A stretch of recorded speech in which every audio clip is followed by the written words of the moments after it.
Сәлем достар, бананның біз білмейтін 7 пайдасына тоқталып өтейік. Ағзаға пайдалы астың бәрі дәмді бола бермейді. Бірақ мұның бананға еш қатысы жоқ.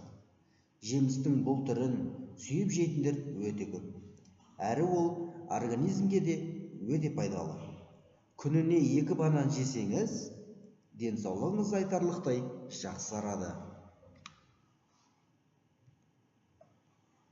Бірінші пайдалы жағына тоқталып өтейік. Бананның құрамында 420 миллиграммға жоқ калий бар. Ол артериялық қысым деңгейі қалпына келеді. Екінші, артық салмақтан арыласыз. Банан жасұныққа бай, соның арқасында адамның қарны аша бермейді. Үшіншісі, анемия қаупі төмендейді. Анемиядан адамның жүзі солғын тартып, үнемі шаршап жүреді, ентігіп қалады. Мұның бәрі эритроциттердің азаюы мен қандағы гемоглобин деңгейінің төмендігінен. Төртінші, ас қорыту жақсарады. Банан тез қорытындалатындықтан асқазанға кері әсері жоқ.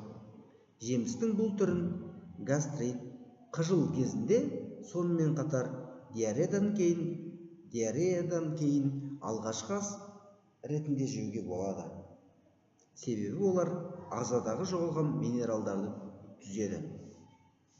Бесіншісі, күйзелістен құтқарады. Банан адамның көңіл күйін көтереді. Алтыншысы, дәрумендерге байытады. Банан B6 дәруменіне бай. Ол организмге инсулин, гемоглобин және амин қышқылдар бөлуге көмектеседі.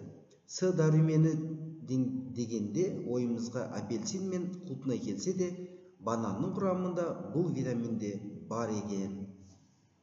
Жетінші, жемістің құрамындағы калий бұлшық еттерді сіңір тартудан қорғаса, көмірсулар бойдағы күш-қуатты арттырады. Күніне амалы болса 1 банан жеп қойған пайдалы болады екен бізге.